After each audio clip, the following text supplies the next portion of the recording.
just so that y'all are all aware. Okay, so we're just going to start with the objectives for this meeting. So our goal here is to inform you all about National Runaway Prevention Month and the role that partners play, the way that you can get involved and help raise awareness for runaway and homeless youth in their situations. We're going to preview some of the events and activities we have planned, as well as some of the resources that we will be providing in the coming. She's at Hyde Park. Hi. Yeah. I'm just sorry. I'm going to mute you all. Okay. We'll be sharing some ways that previous partners have engaged, and also identify some effective ways for you to involve your community as you support the cause. All right, so what is National Runaway Prevention Month? So this campaign, which is led by us, the National Runaway Safe Line, with support from the Family and Youth Service Bureau, as well as partner organizations and youth ambassadors. This is a public awareness campaign designed to increase awareness of the runaway and homeless youth crisis and educate the public about solutions and the role that they can play in prevention. So we find often that when we're talking about runaway and homeless youth, a lot of people aren't really aware of the scope. If they're not doing the work, they don't really see it because just the way that youth homelessness is often expressed. So this campaign is really designed to inform a person who maybe has no background in RHY, inform them on the issue and ways that they can help. So every November, organizations such as yours and youth ambassadors host events and activities or implement social media campaigns to highlight these experiences. And we also use this milestone to showcase resources. So Education Week, we'll talk some more about that in a bit, is the first week of November, where we really work to highlight resources that are available for young people in these situations.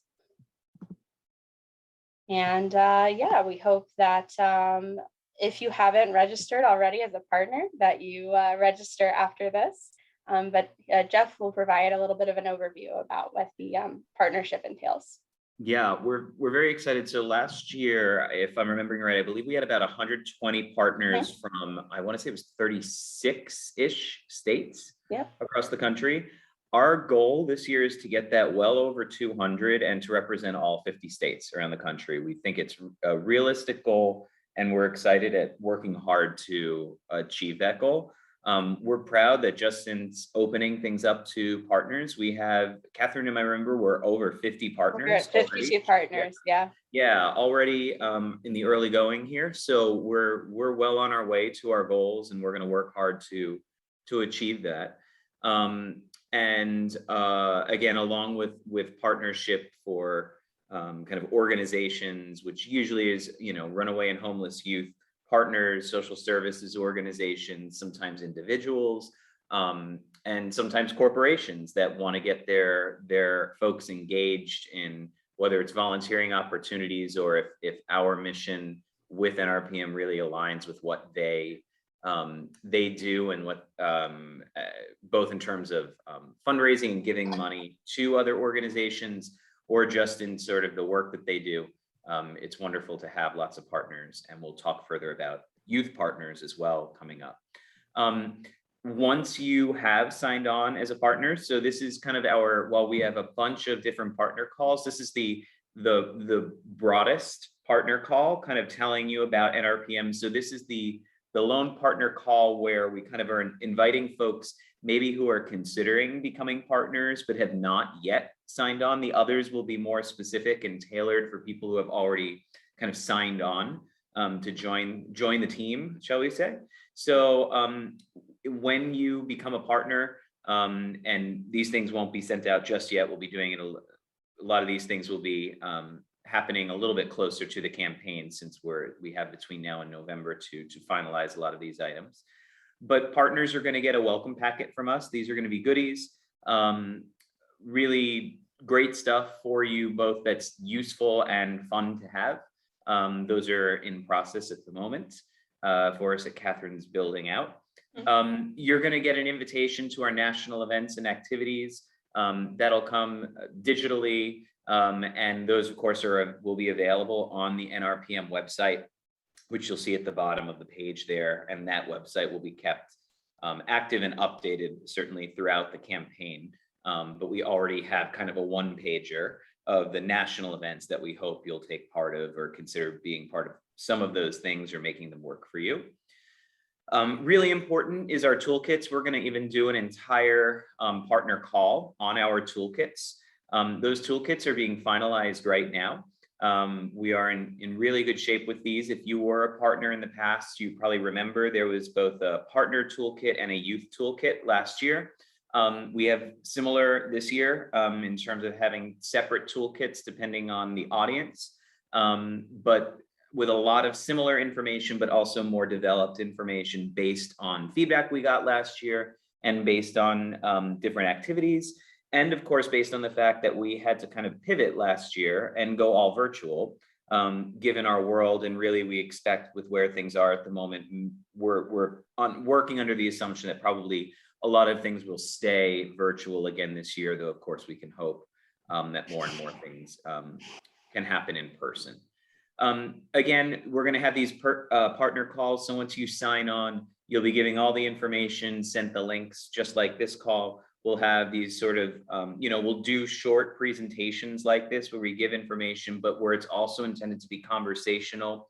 We'll invite past partners to join us where if we think of, if there's a topic where, let's say, for example, we're talking about social media, and we know we have an example of somebody who did such creative work using social media in NRPM last year, we might ask that person to come and tell their story to help you get ideas as well.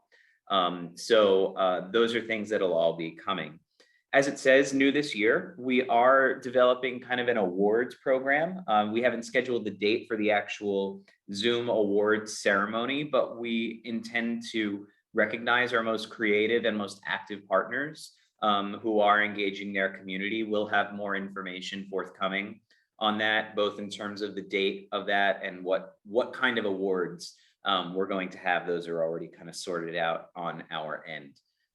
So that's a little bit about what partnerships bring to you if you haven't yet joined, or what you can look forward to in the future if you have. Yeah. All right, so just a quick overview of our event schedule for this year. It's going to be pretty similar to last year, but there are some new additions that should make this year a little bit more exciting. So kicking off on November 1st is the social media blast.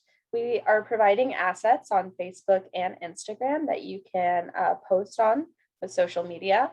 So we've done the Facebook profile picture frame in the past. That will be similar, but we're also developing an AR Instagram filter, which we're very excited about. And you guys will receive an email update once that is published and ready to go.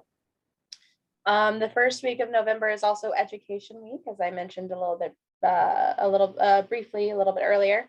Education Week is a chance to highlight the services that are being provided and sort of get into the issues that runaway and homeless youth have to deal with on a daily basis. So we will have a different topic each day of the week that covers like a different area of runaway and homeless youth services. And we'll be sharing resources related to those specific issues each day. And we definitely invite you to participate because on social, we will be sharing posts that our partners make that are related to the content that we're sharing. So do keep an eye out for that. You will also be notified of the topics in advance so that you can plan some of your own social media content if you'd like to participate in that way. So also happening, we have November 5th. Will be the Twitter chat. Resources Day is actually November 2nd. I think this is an error on the slideshow. My apologies. But Resource Day will be like sort of an all out, like just posting as many resources as we can to really just raise awareness of what is available out there for youth at risk or youth currently experiencing homelessness. And then the Twitter chat is an opportunity to engage with us on Twitter. We'll be posting questions and inviting partners and other interested parties to respond.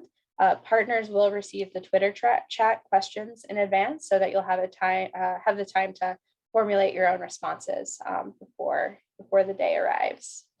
On November 10th, we'll be hosting Wear Green Day, which is exactly how it sounds. People wear as much green as they can.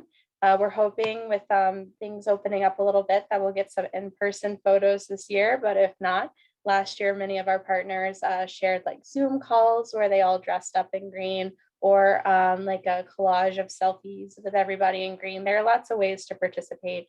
Yeah, we invite you to do the same. And then November 17th is sort of the center of our Light the Night community events. Now, these events occur throughout the month. They're not all on one day, but we do try to encourage folks to really focus on this day to have more of an impact. But these events include all sorts of stuff, resource fairs, candlelight vigils, sleep outs, pop-up markets. Some organizations will distribute supplies to youth and families experiencing homelessness during this time as well. There are lots of opportunities, and we are happy to discuss options and ideas with you. We'll also have more event ideas included in the toolkit to help spark some creativity. All right. So here you see an example of one of these events, the concept of Light the Night. Here you see we call it Shine a Light, where we invite people, and we even provide some potential language you can use to make a request in your location to have a building, a special location, essentially lit up in green for a night. So again, you could aim for the 17th of November, but if it happened on a different day, that's no problem, of course. But here you see a few examples. The Empire State Building, obviously on the right. Gilbert, Arizona, I believe it is. In Gilbert, Arizona, they lit up their water tower. And then right in the middle of that is Niagara Falls, which was lit up in green one night for us.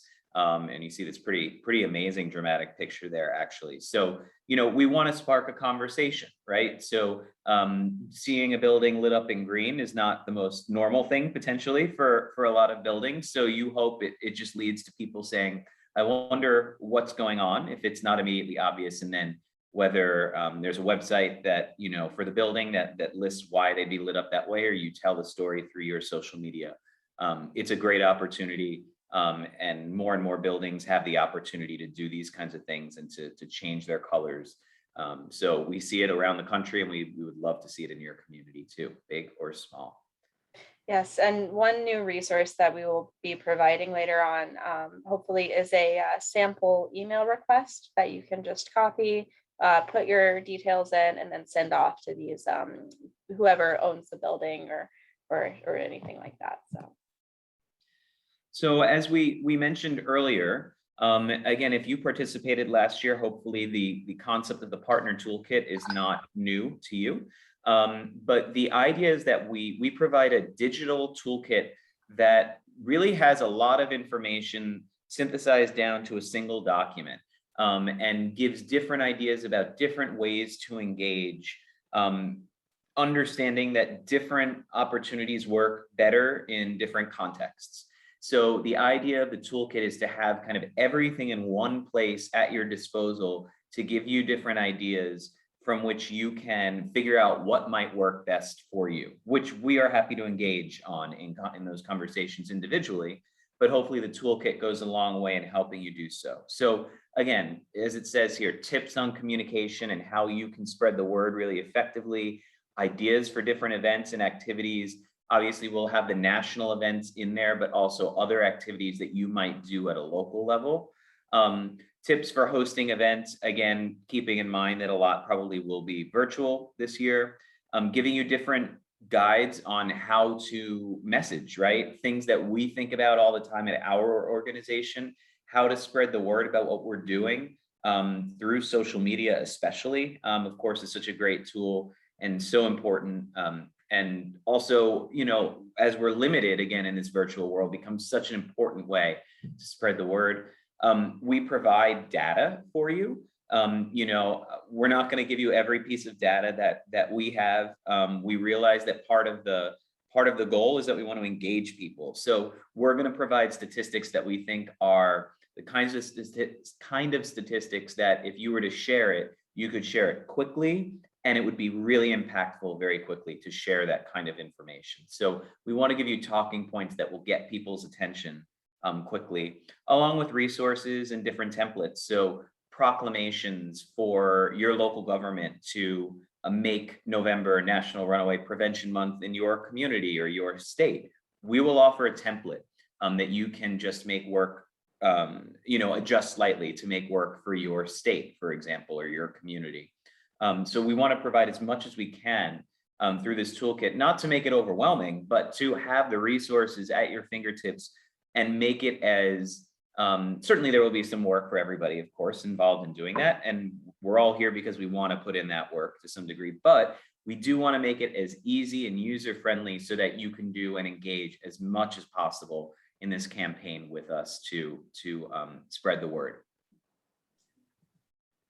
So the second toolkit, and I mentioned this earlier, is our youth toolkit. So what I want to be clear is when we say a youth toolkit, we started for the first time last year to pursue youth ambassadors. So the idea here was to have youth, and this is not necessarily youth who have to have had lived experience themselves. This could be young people who are in volunteer organizations as part of school, for example, or be interested in the subject, maybe because it's something that they have a friend who's experienced homelessness, or it's something they are passionate about.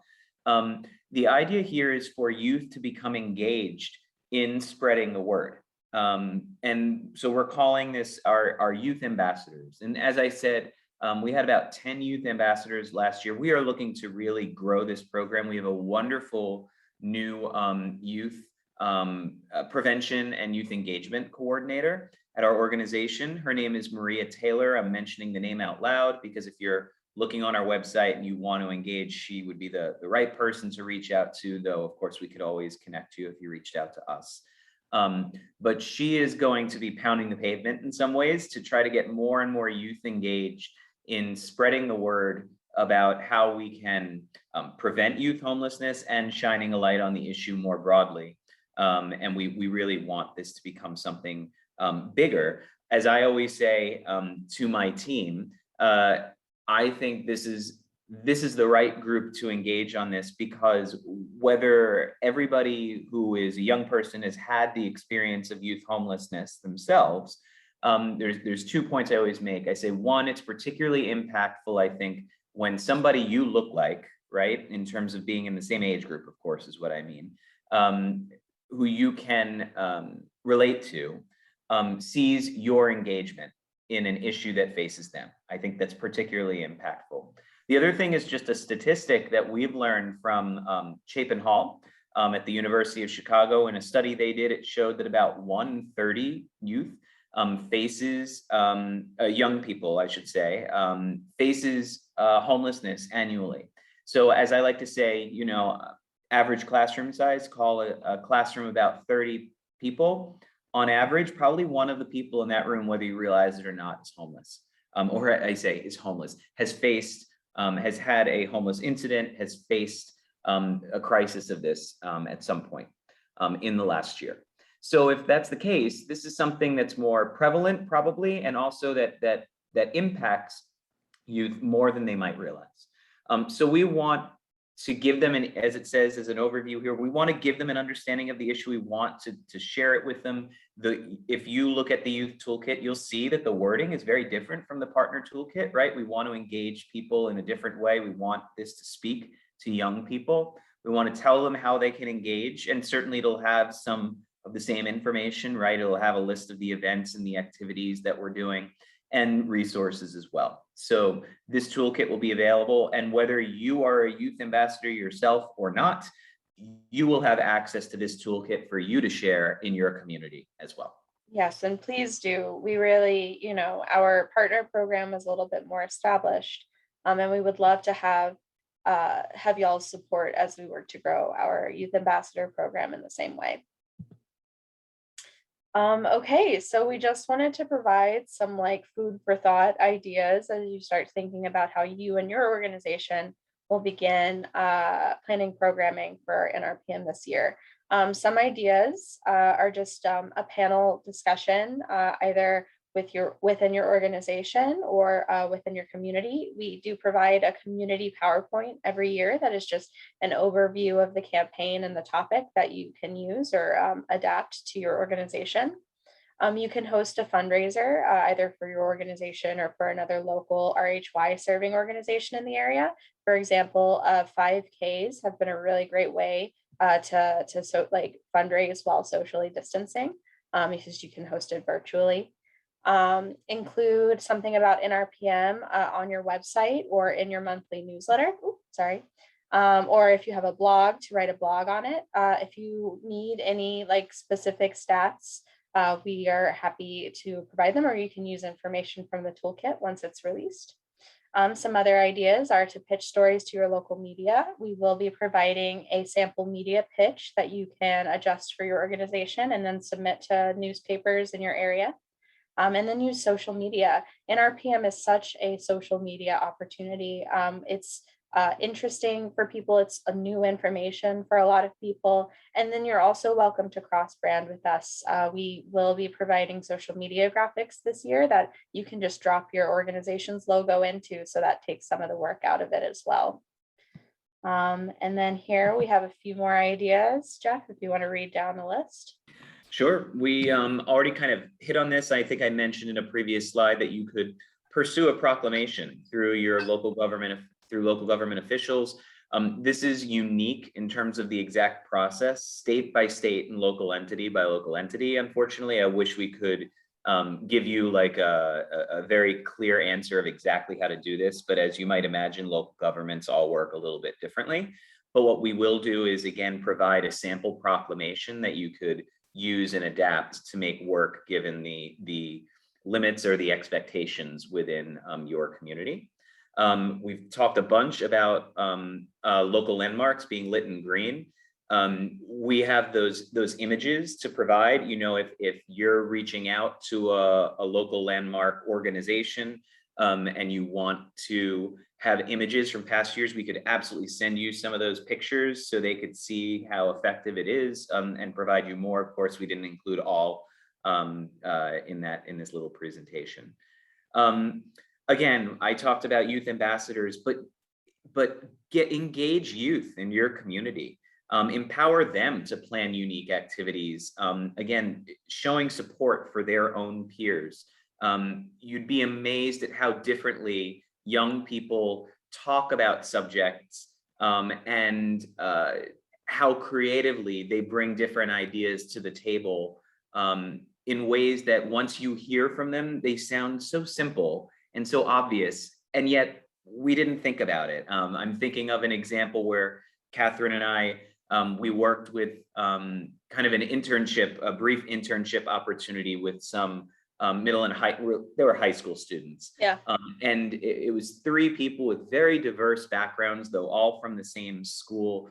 But, you know, they offered us feedback on some of our materials to make sure they were as engaging as possible and as effective as possible in terms of reaching young people. And the feedback they gave was just so raw, honest, and impactful, and so quickly offered for us to make quick change. I can't stress enough how valuable I think it is to enlist the support of young people in a campaign that's meant to support other young people. Yeah, the other thing is we will also be posting commitment cards. These will be available digitally, which you then could go ahead and print yourselves. These commitment cards are wonderful tools where you literally can hold up a sign that says, essentially, I'm committed to supporting youth. Don't take word for word on that. Catherine phrases it much better than that in the physical cards. But the idea is to potentially print those, put your name in it and say why you support the cause. And what a great idea to then maybe, if you're in a RHY organization or you work in a bigger company that you're going to engage, asking everybody to fill this out. And then whether you create kind of a collage wall, or you take everybody's picture holding the sign and put a digital collage together and send it to us, we will absolutely share that out, believe me. We love seeing these things, and it's a way to show all the different reasons people would engage in this subject, show how many faces are dedicated to this cause, right? And want to support youth who might see this. These are really, really important things that you can do to engage your community that are local, and you don't have to do all of them, but doing even just a couple of them can be so impactful and engage a lot of people. Absolutely. Absolutely. So yeah, those were the ideas that we wanted to provide to you, but this is also more of a discussion. So we're going to move more into, if y'all have any questions for us, any ideas that have worked for you in the past. We provided some discussion questions just to spark some conversation, but we would really love to hear from y'all, either what you've done for NRPM in the past, what you've seen for other awareness campaigns that you think could be really successful for NRPM. And then, yeah, we're also here to answer any questions that you might have after that presentation. So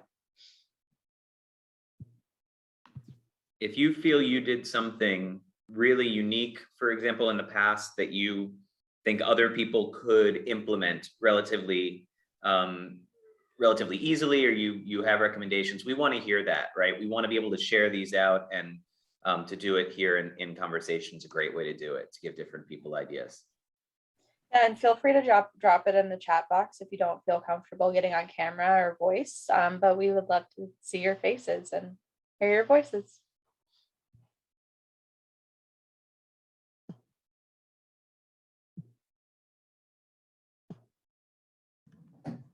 Hi. Hi there. Kitty Slate from Toledo, Ohio. And I had a question about the youth leadership engagement piece. This is something that we're very interested on. And have you kind of created any guidelines or policies related to involving youth in messaging around runaway and homeless youth?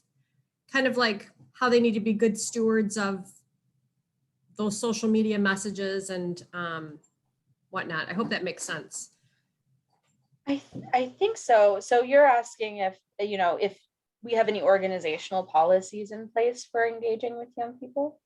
Yes, and Yeah. also anything, any guidelines that you already have in place that we can share with the youth in our community that we're trying to engage as leaders, as far as what is expected of them, kind of as a honorary spokesperson on this issue. Right. The reason I'm Okay. asking is, sometimes adolescents can be tricky and unpredictable. So our thought was to maybe have like a contract with them or some type of agreement about, when you're sharing, how to share it, what kind of language to use, those types of things. Definitely. So our colleague, Maria, who Jeff mentioned earlier in the call, would probably be your best contact for that. I believe we do have an agreement that, so at NRS, we have a body called the Youth Advisory Board, which is a group of young people with lived experience who provide more focused feedback on our materials throughout the year. So a little bit different than the Youth Ambassador program, but a little more established, at least here at NRS. And I can see if I can find that for you and send it to you as like a reference document. But I also encourage you to email Maria. I just posted it, Catherine. Perfect. So yeah, just shoot her an email, and she loves talking about this stuff. So I'm sure she'd be happy to provide you more feedback. I'll just add I don't know that we've ever gotten this exact question before, so I was just kind of brainstorming as Catherine was responding. I would also say that you need to know your own community. We've found, like, Maria does a wonderful job before, youth have gotten in front of audiences of sort of prepping them for whatever the activity was, so that they felt comfortable speaking, to the point that she offered practice sessions, answering some questions in advance. It's a kind of thing, you could do. And setting some guidelines. We've even had young people ask before, like, how raw do you want the information that, people with lived experience I'm talking about, asking how raw do you want this to be? Like, how much should I watch my mouth, given the audience, and those are those are valuable questions. And great that folks are thinking about it Definitely. too.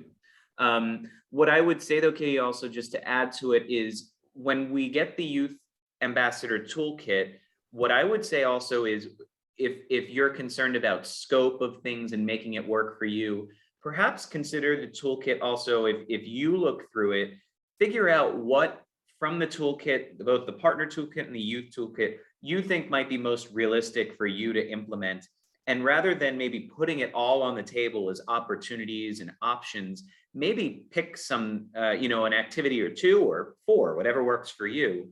And so that there's kind of an outline already of what the goal is, instead of making it so open-ended that it might be overwhelming and hard to implement and hard for youth to kind of take over. If instead you say, we're going to do X, Y, and Z, I need 2 leaders for this project, 2 leaders to spearhead this one. You know what I mean? So then you're setting sort of almost like the teacher of a room, you're setting the broad guidelines and letting them dig into the projects that you're asking them to implement. So just an idea as somebody who is a former teacher myself, as something that I might recommend to help you kind of manage a younger team. That's great. Thank you so much. Awesome. Thank you for the question. I think it really sparks this important conversation about how do we do more to involve youth, and setting expectations and guidelines is an important part of that.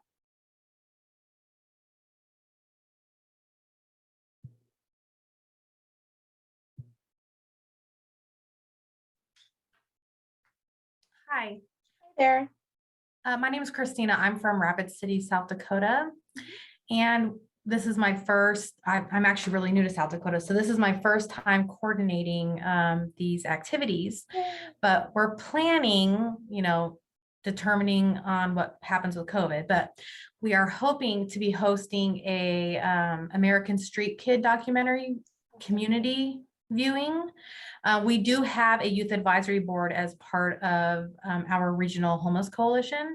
So we're really trying to do a community screening and then have our YAB also hold a panel afterwards to, we might have some questions already lined up, but they're really going to be there to discuss the film and some of their experiences that they've had throughout their lives.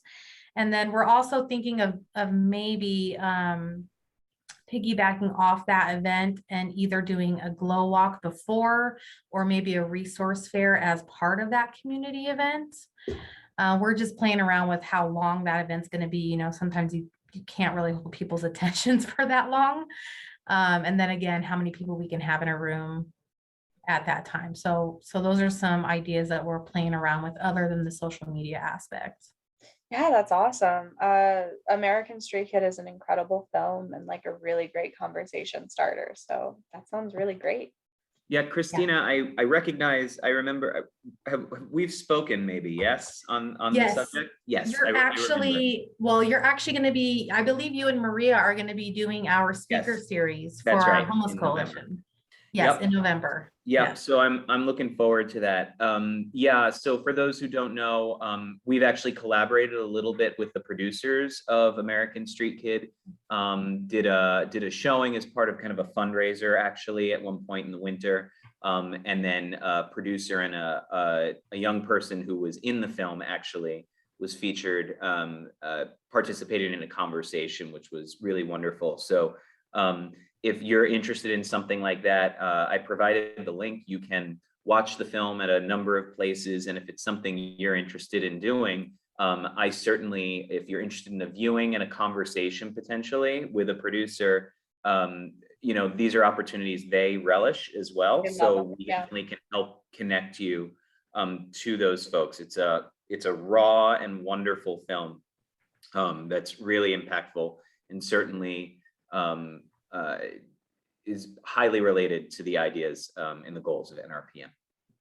Yes, and just for anybody else who might be interested in hosting a screening like this, reach out to them because they will provide you with a free streaming link. If you're a nonprofit wanting to show like a public screening, they're like very cooperative and very supportive of any events such as that. So, but yeah, it's awesome. We did get a chat. Excited to give them the toolkit and create their own events, which is really, really awesome. We do provide youth specific event ideas in the youth toolkit. So the suggestions are a little bit different from toolkit to toolkit. So we really look forward to hearing feedback from you all following this year's NRPM. At the end of last year, if you participated, you may remember that we sent out a survey. We did incorporate that feedback into our editions of the toolkit for this year. And so we're really hoping that that receives a positive reception. Yeah, and I'll just say, like, I love that you're saying, Abigail, that they have to create their own events, and obviously I'm sure you'll give some guidance as needed and everything. And Yeah. But we want to know what events, right? That Yes. where you have successes, like we don't pretend to have all the answers, right? And like I said, with the youth, the young people who provided us feedback, they're the best people to come up with things that are going to be super effective for people their own age. We can't wait to hear what new ideas you have that we can, hopefully they're not too proprietary and we can share them with others in the future. Yeah. So others can learn from you. Definitely.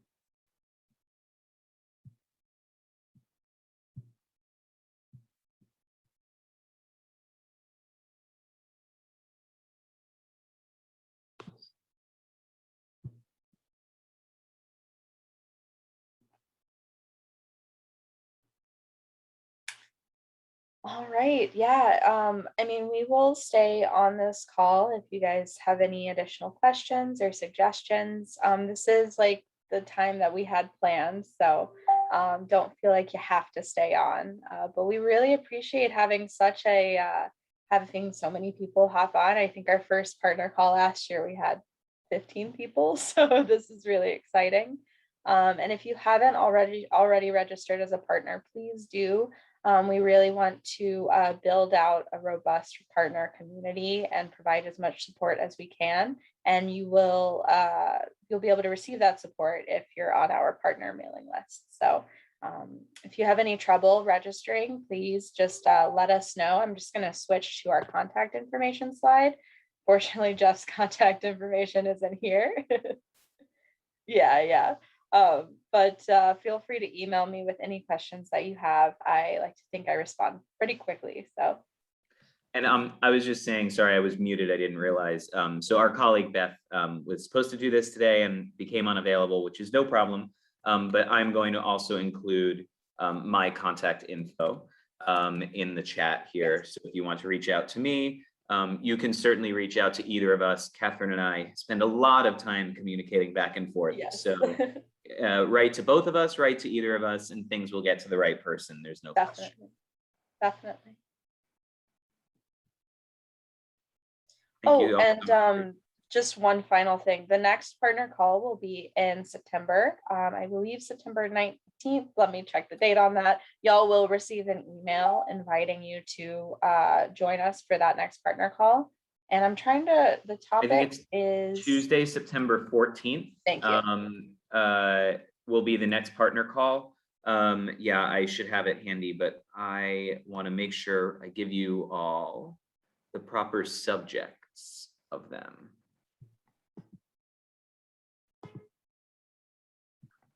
I will grab that right here.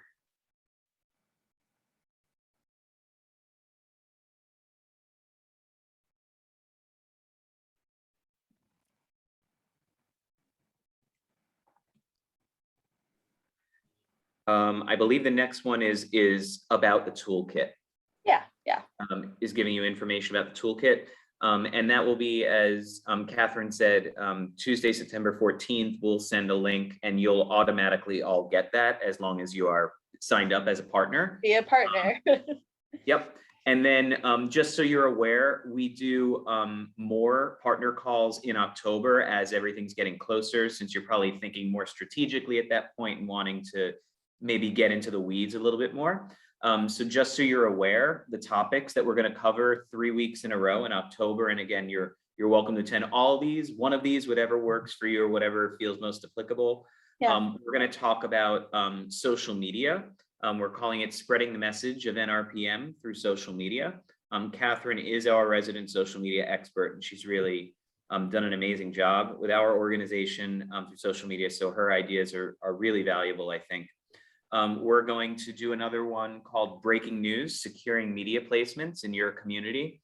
And our colleague who couldn't be here today, Beth, will definitely take the lead on that one. That's really her specialty is media relations. And finally, we're going to do one more called It's a Virtual World, hosting virtual, hybrid, and in-person events. So we'll use last year a bit as an example. And certainly that one will tailor a little bit to where we are in the world when we get towards the end of October, and can offer feedback that feels realistic to where we are as a country given the pandemic. Of course, you all know your own communities best in terms of what's realistic or what will be appreciated, but we'll talk kind of from a national perspective, and I promise we won't get too political in that discussion. That is not our goal. No. So those are the things that are coming up, and the dates will follow soon. Definitely. But yeah, I think, yeah, we have about 15 minutes to the hour. Jeff and I will stay on and answer any additional questions, but I think we have covered all the 101 aspects. Really looking forward to seeing, and also, so in the partner form, we do ask you guys to provide some of what you're planning for the coming year, and it's been so exciting to read through everybody's ideas and everything that everybody's planning. We're really hoping for a truly national campaign with events just all over the country. Another thing to consider as you're planning out your stuff is if you inform us of your events, we can also share it out with other people in your area who maybe you're reaching out. We do have people reach out and ask like, hey, what is happening in, this place for NRPM? And, if we know, we can tell them and get you some more a larger audience for your event. So.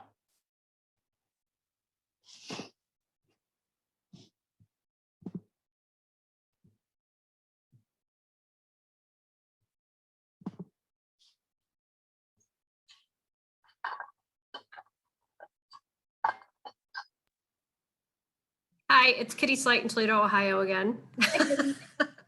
I'm so excited to be able to ask all these questions. Yeah.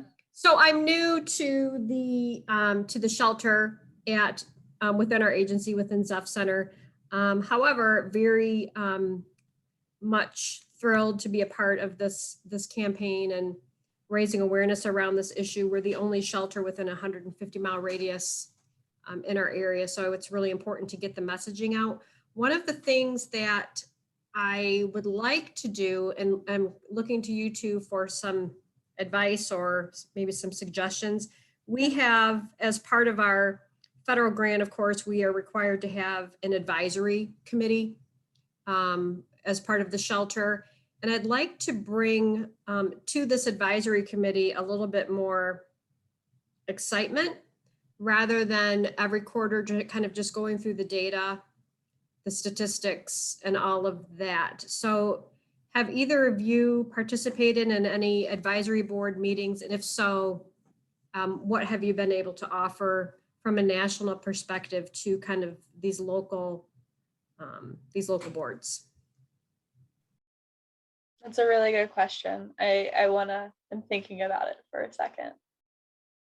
I mean, I think in a lot of these meetings, it can get dry when you're just looking at the data and just looking at the numbers. It's sometimes hard to connect to the story that they're actually telling.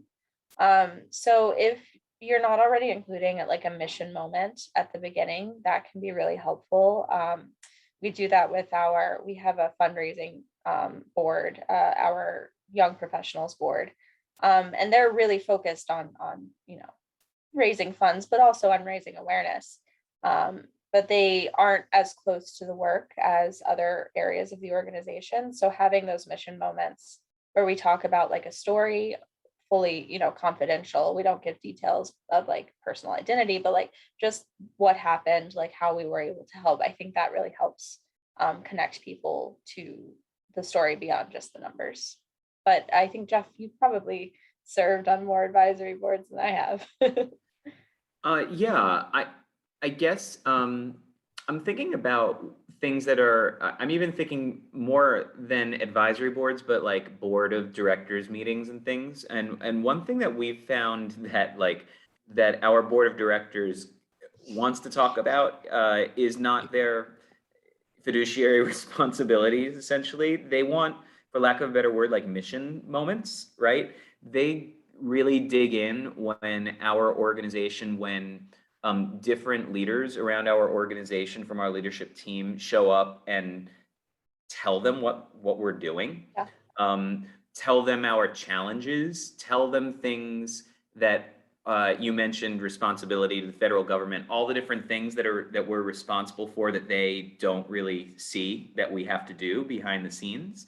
And I think they find it really interesting, and it's ways for them to dig in and find ways to engage and figure out how they, as board members, can offer their expertise in meaningful ways to the organization, along with just love seeing campaigns we're working on. So I guess in some ways, one thing that's great about NRPM, and maybe this isn't exactly answer your question, but one of the things that's great is it could allow people to dig in on something where they can engage in the mission beyond just kind of the responsibilities of the board meeting, right? It's engaging them in a different way to get them involved in a hands-on way where people might otherwise say, I'm not sure exactly what I can offer to today's meeting.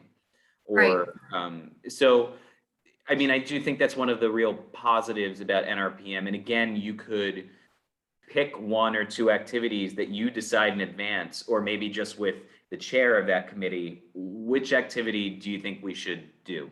And then say, we're presenting this, we're going to do this as a team. Yeah, that's helpful. Yeah, and I think that it's okay to ask. Yes. It's okay to ask them to step up and be a little bit more involved instead of sitting there reviewing data, right? Yes, I would argue that usually if people are on a board, look, I've been in communities where people join boards, for example, because they want to add it to their resume. Right. But let's assume that's not the case. And I'm guessing it's not the case, right? For most of these folks.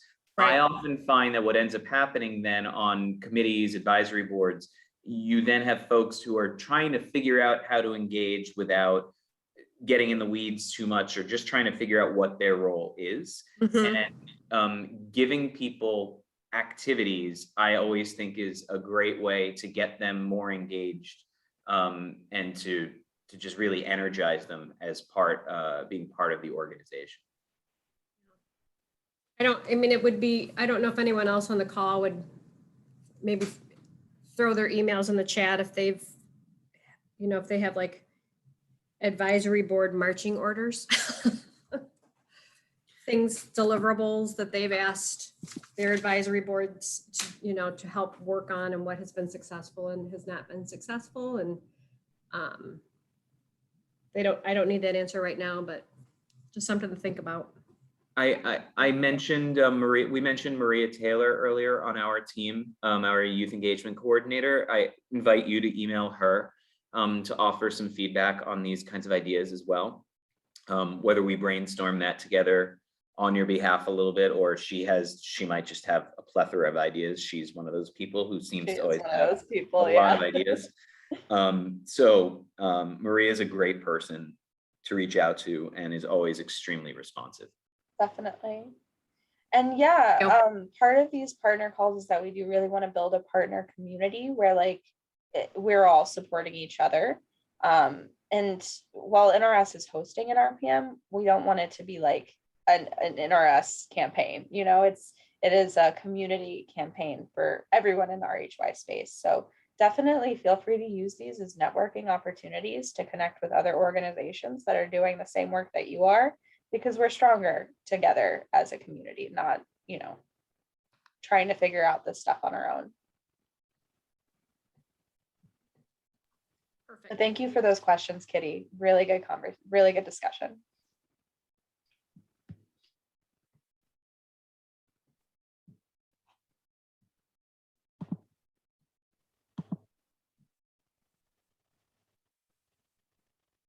All right, we got about 5 minutes left. So if you'll have any final questions, now is the time, or hold on to them for next month's partner call.